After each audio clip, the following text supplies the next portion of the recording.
ayaa hadda waxay soo saareen hees cusub oo la magac baxday waa si hadalka u dhigeene nabar iyo naxdin hees la yidhaahdo shiina ayaa dalka Holland ku sugan anna Ingiriiskan joogaa khadka aaladda Skype-ka ayuu toos ugu jiraa qaybaha dambana waxaan siinaynaa dadweynaha Soomaalida ra'yigooda inay ka dhiibtaan haddii Ilaahay yiraahdo balse marka hore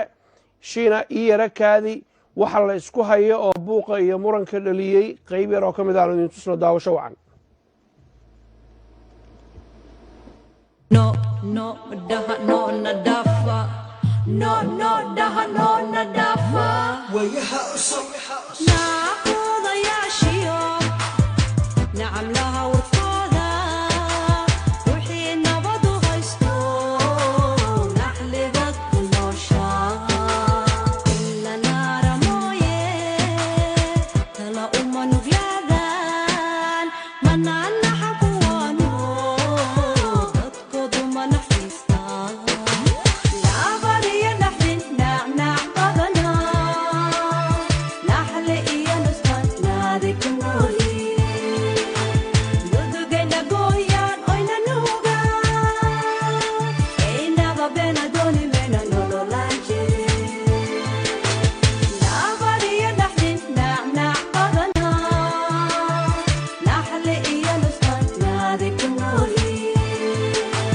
dudugayna gooyaan oyna nuuga inaba bena dooni mena nololaan jirin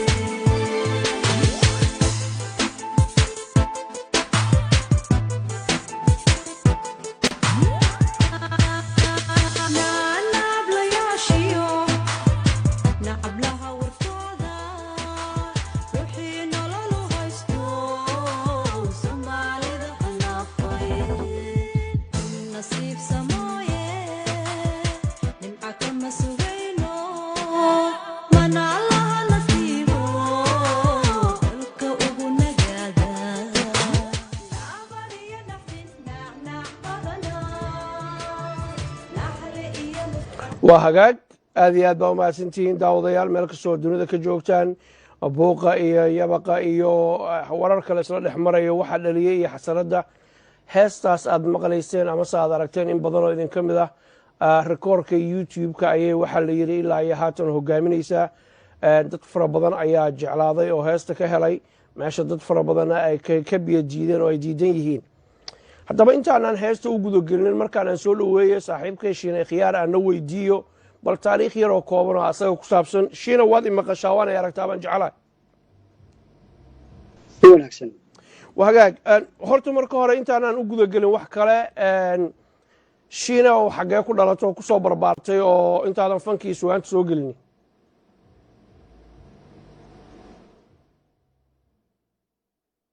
gaar ahaan gobolka galgaduud degmada caabudwa runtii waxaan ku soo barbaaray marka la yidhaahdo ciidka ama deegaankaas mudug iyo galgaduud iyo inta u dhexaysay ilaa reserve area runtii sidoo kale waxaan waqti badan kusoo qaatay deegaano kala duwan oo geyga soomaaliya ka mid ah haaf ka mid a cimrigeygana waxaan ku qaatay xaafadda islii ee magaalada nairobi ee dalka kenya waa hagaag gartay waxaan kaloo rabay inaan wax kaa weydiiyo goorma ayaa maxaa abuuray fikirkan inaad keentaan kooxdan fanaaniinta inaad isku dubaridaan ra'yigu xaguu ka soo bilowday maxaa kalifay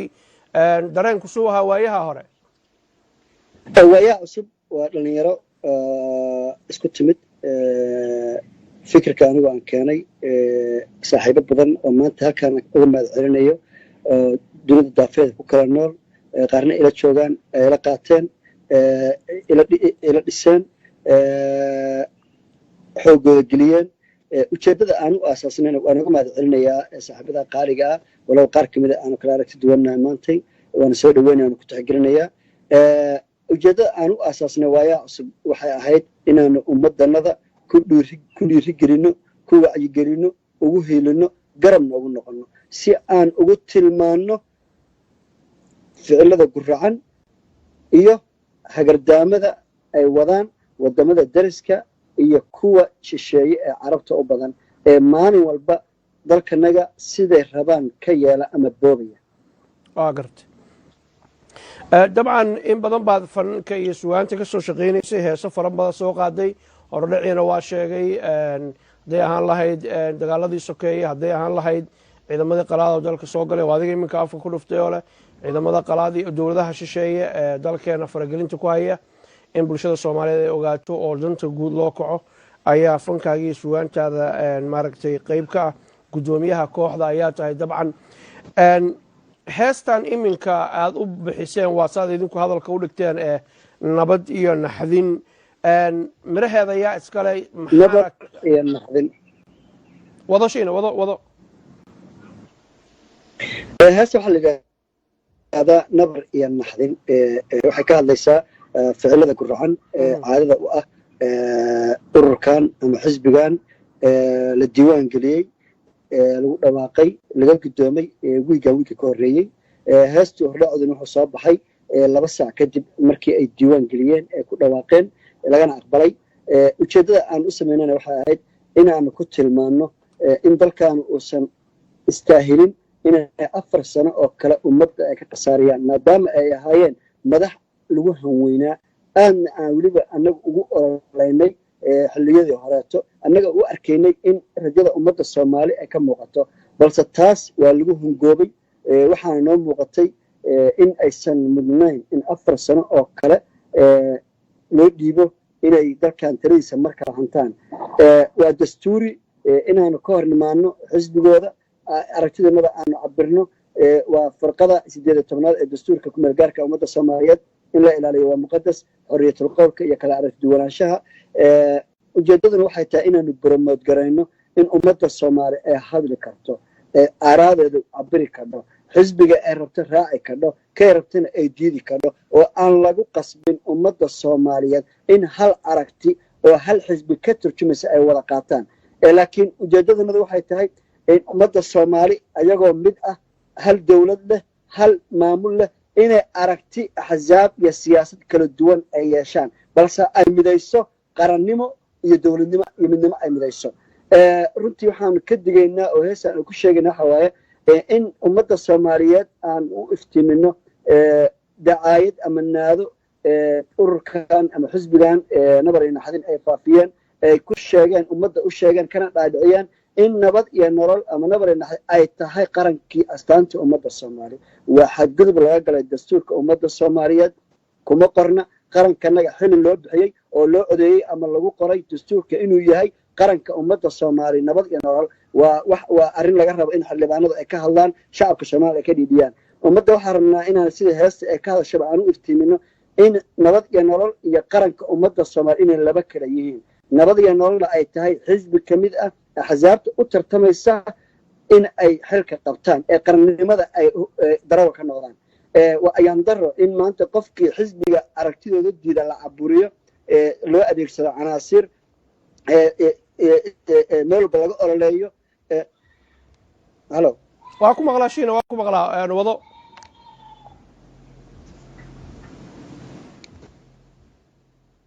shiina waa ku maqlaa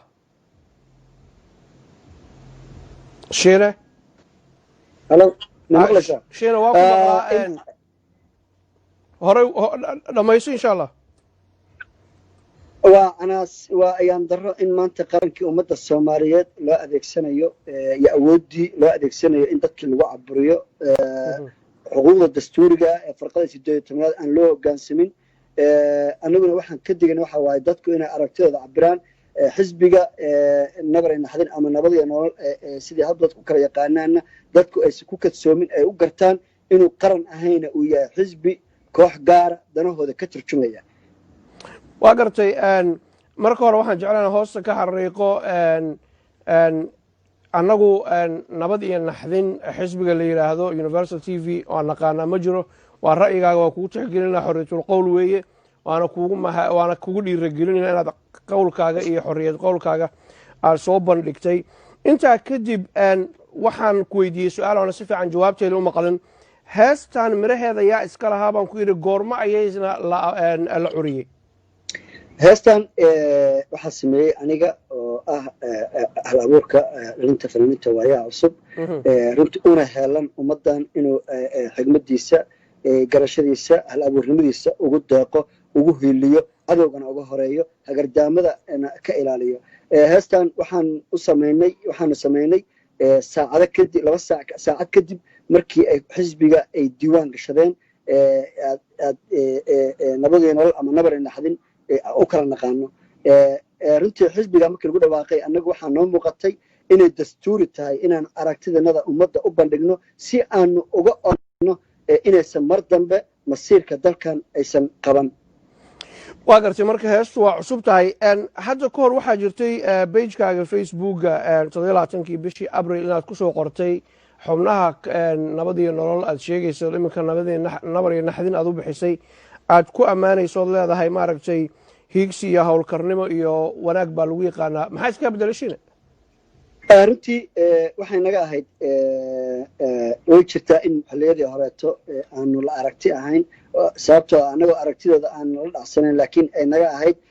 bal toosiya tala ku yeesha dhiirigeliya ummadda maadaama 4 sano oo dastuuriya ay haystaan oo farmaajo uu haysto 4 sano oo dastuuri ah oo dalkan madaxweyne uu ka yahay inuu 4tiisa sano aan uga faa'iidaysano inaanu la toosino dhaliil u jeedino la hadalno way jirtaa in article aan qoray la yiraahdo waa haliyey loo hamun qabo taas ujeedkeedu ahaa Soomaalida waxaa tirada xagla geel ayagaa la isku jabiyaa ujeedkii wuxuu ahaa in propagandada iyo qowleysatada midowday u midowday in ummadda Soomaali ay marna habaabiso inaan ka dhex kalluumaysano oo ayaga aanu shaki kala gelino si ay u noqdaan farqo kala jeeda si ummaddu uga faa'iideysto isbedel loo helo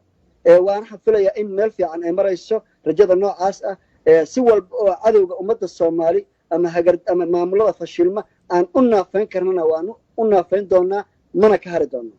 waa gartay intaa kadib haddaan intaa ka soo gudubno heestii markaad soo dayseen aragtidaada adiga kashiina ahaan dabcan youtube-ka waad eegeysaan markaad wax soo gelisaan siday dadku uga falceliyeen maxaad nooga sheegi kartaa ad ka ogta waa guulaysanay hadafkii aan lahayn waan gaarnay runtii maantay waxa xaqiiq ah in ummadda Soomaali aad u soo dhaweysay aragtida ay nala qaateen u diyaarsan isbedel inuu xana qaado dalkan uu ka dhasho waxa taas xaqiiq u ah in hal habeen ay daawatay wax ka badan 500 oo kun oo qof tiro sahlan ma aha 500 oo kun oo qof oo daawatay in diidan iyo in ogolba la dhacsanba runtii waxay annaga noo tahay guul sababta waxaanu fariintanadii gaarsiinay kuwii isbedelka rabay iyo kuwii aan rabinba oo aanu rabno inay aanu dareensiino aragtidanada oo ah war aragti dad leeyihiin ha u dagaalina qaranna hamoodinina aragtidiina u madax banaanaada oo aragtidiina yeesha isbedelna raadiya qarankiina min jeclaysiya qabiil ka daaya fariintaas waa guulaysatay taariikh bay dhigtay waana taariikh la qori doono in hees la soo geliyey habeen keliya ay boodo 500 oo kun ama 500,000 people Soomaaliya ay daawato waan uga mahad celinaya waxaan leeyahay madaxa noo saaran tihiin halgankaana kuma ekaan doono hees iyo 2 iyo 4 kuma ekaan doono ilaa aanu ka xaqiijino ahdaafta isbedel doonka ah maamulkan faashilka ah ee ummadda halbowlaha ka shaqeeya ee qurbaha inta laga wada yaacay dadkii masaakiinta xoolahooda hoteelo qaali ah lagu dhuuqayo ama hoteelo laga dhisto runtii waa ayaan daro waa ummadana waa u bidhaamin doonaa mana ka aamusi doonaa waa gartay shiina dabcan eedayn waaweyn baad soo jeedinaysaa haddii la yidhahdo waa isla qaada dhigana laakiin waxaan rabaa inaan la yaro joogno falcelintii muuqaalkaas maxay ku dhacday dadka ugu badnaa ee daawaday videogaas in ay saareen waxa la yidhaahdaa dislike amase aysan jeclaysanin ama ay karaahiyeysteen oo ay maaragtay dadkii aysan isku barbar dhignayn ee inta diidan heesta ay badan yihiin maxaad ku macnayn lahayd waxaa jira dhowr arrimood oo isku tegay oo u baahan inaanu wada muujino dhowrka arrimood qolay waxay tahay dad aragtidooda ay tahay inay taageeraan ama hal marna habaabiyo ama qabiil ha ka noqoto ama nin jeclaysi ha ka noqoto ama wax kale ha ka noqoto ama dhaqaalaha la siiyo dad ay ka tahay aragtidooda in xisbigan faashilka ah taageersan runtii waa qadarinaynaa waana ku tixgelinaynaa aragtidooda waana mid apromote garanayna laakiin waxaa dhacay waxa la yiraahdo abaabul canaasir ay samaysay oo dad wasiirro ah ee xalay social media dhex boodayeen wasabyada gurubyada ay ka ololeynayeen ay dhahayeen hal dhisla garayo taasoo ujeedadooda ay tahay in screenshooda inta ka qaataan ay campaignka ku galaan sidii in youtube-ka doorashadii ay ka dhacayso oo yidhahdaan ummadda